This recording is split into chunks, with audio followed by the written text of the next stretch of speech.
Hello lovelies, it's Azuno Yuki, I'm a cosplayer, and welcome back to the second part out of this 3-part Tomie series. Today we are going to be doing her mask. Let's get started.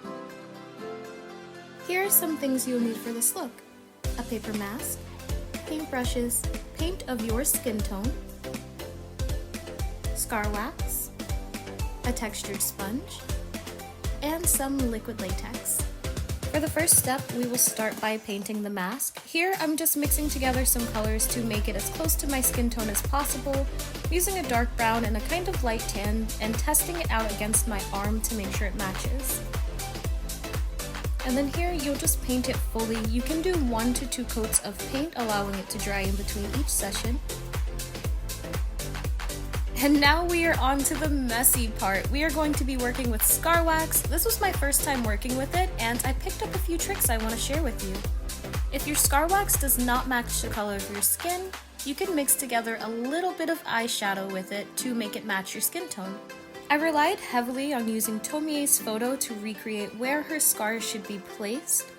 For this, I am using scar wax as well, and to recreate that look at the bottom, you want to take a small amount of scar wax in your hands and roll it together until it forms a little worm. And then from there, you will place it onto the mask and then slowly start to blend it into the mask itself. You want to do this just to make sure that it sticks for one, and also just to make the scar look a little more realistic. You can spend as much time as you need on this part. You can pause this video if you need more time, but we're just going to take some time and blend out all of those rough edges and make sure that the scars look really nice and realistic. At this stage, I noticed that I made the scar a little bit too big, so I'm just taking my tool and scraping off some of the excess from the mask just so it won't be too bulky and appear a little out of place. And then I go back and I smooth it with my finger. If at any point during this process your tools or your hands get too sticky, you can always go and wash them, or you can take a little bit of rubbing alcohol onto a towel or a rag and wipe off your tools in your hands. I found while working with this, that was the best way for me to keep my hands clean and non-sticky. When I decided to take on this project, I was a little bit scared because there weren't any tutorials out there already for me to base this concept on.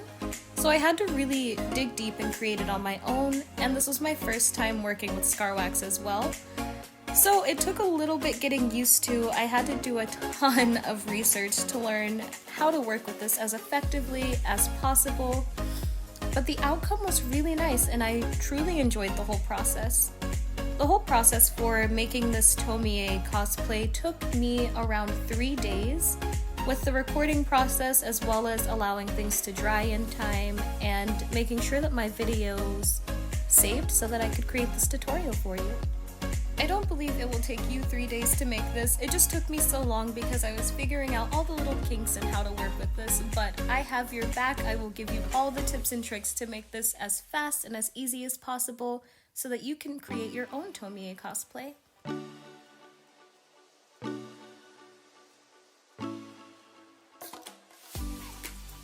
Getting into these little grooves is a little difficult, so for this I am using the very tip of my tool to get in between each layer and try to make sure that they stay separate and I don't smash them all together. It's a little hard, but if you work slowly on this part, you will be able to get it down perfectly. At this point, this is what your mask should look like. Now we're gonna add a little more detail to this so it doesn't look so plain Jane, and we can make it look a little bit more realistic.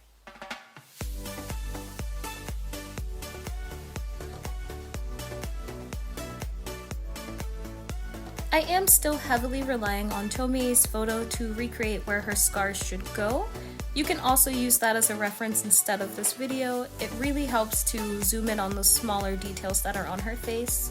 And as you're adding these scar marks, keep in mind that we will be adding even smaller detail in between these little parts. So make sure that you don't make them too big or too small to fit in the smaller details that you will be adding later on in this video.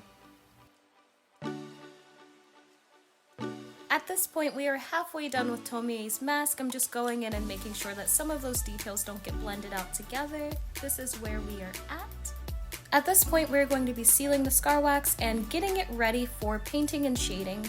We're going to use a little bit of liquid latex and also this textured sponge to give it a little bit of texture and to seal it. I'm just applying light pressure to put a little bit of holes into the scar itself. I want it to look a little gnarly and gory as this was a Halloween costume and I didn't want to go with something cute that week.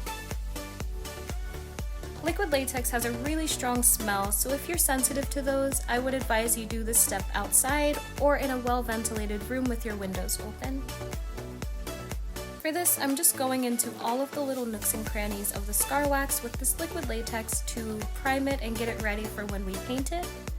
I'm making sure to try not to get any excess liquid latex into there because it will harden and you'll see a white little ball form. It shows on one of my videos, but I want yours to be perfect, so I'm warning you in advance.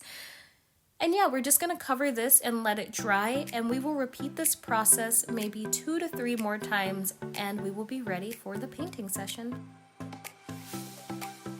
Here I'm using an oil-based body paint to shade and color the scar itself. I'm going onto the bottom with a little bit of dark brown, and eventually I'll move up to the lightest colors, but you want to lay down your darker colors first and set it in between with setting powder. I will be using the NYX's setting powder for this. And here I'm just going in with some darker colors, darker browns and blacks to fill in all of the areas where shadows will fall. For this, you just kind of have to use your imagination and place all of the darker parts into the creases and crevices of the mask, making sure to blend it out as much as possible and make it look a little more realistic. Again, in between each coat of different colors of paint that you use, please set it with NYX's setting powder or your colors will bleed together and mix into something that you don't want. You can take your time with this step, making sure to create your mask the way that you would like it to be. You don't exactly have to follow the way that I shade, but just make it you. Have fun with it, and especially take your time. This step did take quite a while to figure out where the shadows should lay, and also for what other colors I should be putting onto it. When creating scars, you do want to make sure that you add a little bit of a lighter shade on top of it, just because that's how scars are formed. Around the wound mark, it is a little more darker or purplish or red, and on top it is a lighter color, and that's what I'm going back and adding at the top of all of the scar parts.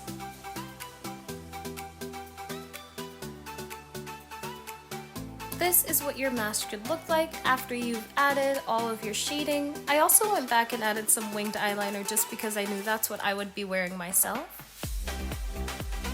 And here I'm just going in with a simple fine tip marker or any markers you have on hand, or pens, or even Sharpies. I'm just going back in and adding some smaller details of scars in between each of the scars that we've already made. This step is completely optional if you want, but I think it makes the mask a little bit more realistic and also enhances the mask itself. For this part, I really didn't have a specific shape in mind when it came to making the smaller scars. So for this, you can have all the creative freedom you want, create your scars as big or as small as you want them, as chunky as you want. As long as you add some extra detail, I really do think that this will elevate your mask. After you've made all of your fine detail with your smaller Sharpies or markers, I'm just going in with a little bit of color to add some reds and browns into this mask. If you would like, you can use paint as well, but this is just how I've made it so far. And I think the marker looks fine. I really like working with different types of medias with my own work. So this is what the mask looks like so far. If you would like, you can add more scar wax in between each part to give it a little more depth, but I really liked how this turned out, so I left it alone. And we are on the last part of Tomie's mask. We are going to be attaching the bangs to the mask itself. I got this bang from Amazon and it was super inexpensive, but I'm adding it to the mask now just so that when you put the full cosplay together, it will blend fully into the wig that you will be wearing. For For this, I did decide to tape it together. I could have hot glued it, but I thought maybe I might use the bang for something else, and I didn't want to permanently secure it to this mask just yet. Once you have that taped down, you are completely done with your mask. Here are the final results for it. I hope you guys liked this video. This is the second part of the Tomie series. We will be moving on to the third part soon. I hope to see you there. Azu out!